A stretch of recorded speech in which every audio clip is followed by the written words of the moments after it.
ওকে, দেখো এখন আমরা দেখবো এক্সটার্নাল লিংক জিনিসটা আসলে কিভাবে কাজ করে। এক্সটার্নাল লিংক, তো এক্সটার্নাল লিংক বিষয়টা হচ্ছে কি ইন্টারনাল এবং এক্সটার্নালের মধ্যে মেইন পার্থক্যটা হচ্ছে এক্সটার্নাল লিংকে তুমি এই যে https www ডট তারপর হচ্ছে একটা ওয়েব পেজ আসবে, সেটা এক্সটার্নাল কোন একটা ওয়েব পেজ আসবে ওইটা অনুসারে হবে। তাহলে এক্সটার্নাল লিংকে একটা পার্থক্য হচ্ছে আমাকে সব সময় এই অংশটাকে ফলো করতে হবে যে https www.com।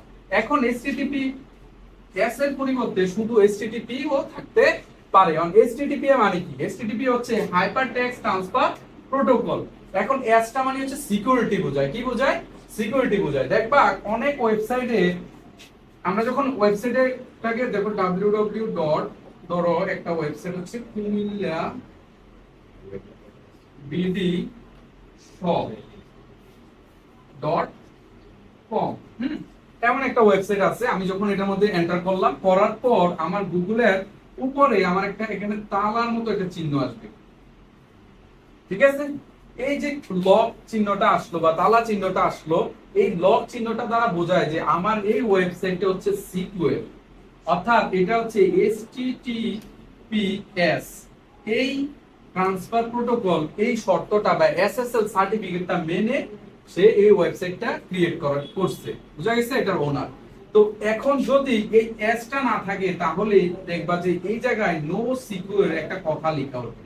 এটার মানে হলো এই যে ওয়েবসাইটটা তুমি লগইন করছো এই ওয়েবসাইটটা তোমার কি নয়, সিকিউর না। বুঝা গেছে কথাটা? তাহলে সিকিউর থাকলে এসটা থাকবে, সিকিউর না হলে এসটা থাকবে না। তো পরীক্ষায় এটা আসতে পারে যে তোমার তৈরিকৃত একজন বললো ক ব্যক্তি তৈরিকৃত যে ওয়েব পেজটা বা যে লিংকটা তৈরি করছে তারটা সিকিউর করার জন্য তোমার হাইপার লিংক তৈরি করো। তখন তুমি যেভাবে আছে এইভাবেই করবা, জাস্ট হচ্ছে এখানে কি ইউজ করতে হবে, এস ইউজ করে দিতে হবে। বুঝা গেছে কথাটা? তখন বুঝবে এটা হচ্ছে সিকিউর। এখন আসো আমরা যদি এটা করি যে আমাদের ওয়েব পেজটার মধ্যে আরেকটা বাটন দেওয়া আছে বিডি স্পোর্টস ফেসবুক পেজ, এই কথাটা দেওয়া আছে ফেসবুক পেজ, এই কথাটা দেওয়া আছে এবং এই ফেসবুক পেজের মধ্যে যদি তুমি ক্লিক করো তাহলে তাদের ফেসবুক পেজের মধ্যে চলে যাবা। তাহলে facebook.com এটা অন্য আরেকটা ওয়েবসাইট, রাইট?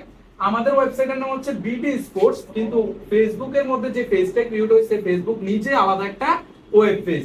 এই জন্য এটা হচ্ছে এক্সটার্নাল লিংক। আর এই এক্সটার্নাল লিংকটা আমরা তৈরি করব কিভাবে?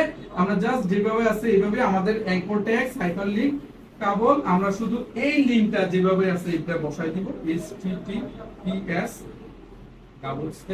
www.facebook.com/bdsports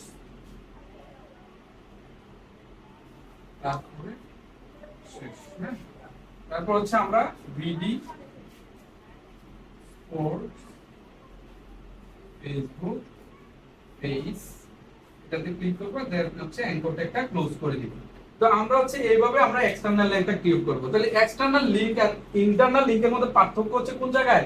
https এই অংশটা আমার কি করতে হবে, মেনশন করে দিতে হবে। আর যদি আমরা মেনশন করে না দেই তখন এটা ইন্টারনাল লিংক হিসেবে প্রকাশ পাবে। আর আমরা যদি ইন্টারনাল লিংকে এই জায়গাটাই ক্রিয়েট করি এই অংশটা বাদ দিয়ে, তখন আমার পেজটা দেখাবে page not found 404 page not found. এটা হচ্ছে আরেকটা জিনিস যে তোমার পেজটা নাই কিন্তু তুমি এটার মধ্যে কি করলা, একটা ভুল ইউআরএল সংযোগ করে দিলা। বুঝা গেছে কথাটা? এভাবে আমাদের এক্সটার্নাল লিংক এবং ইন্টারনাল লিংক তৈরি করা হয়। এটা হচ্ছে হাইপার লিংকের মোটামুটি এই দুইটা লিংকের ডেসক্রিপশন। সো এগুলা ফলো করলে মোটামুটি তুমি কি করতে পারবা, হাইপার লিংক ক্রিয়েট করতে পারবা। দেন হচ্ছে আমরা অন স্ক্রিনে এগুলো সবগুলো আমাদের কি করব, প্র্যাকটিক্যালি দেখবো একটা একটা করে।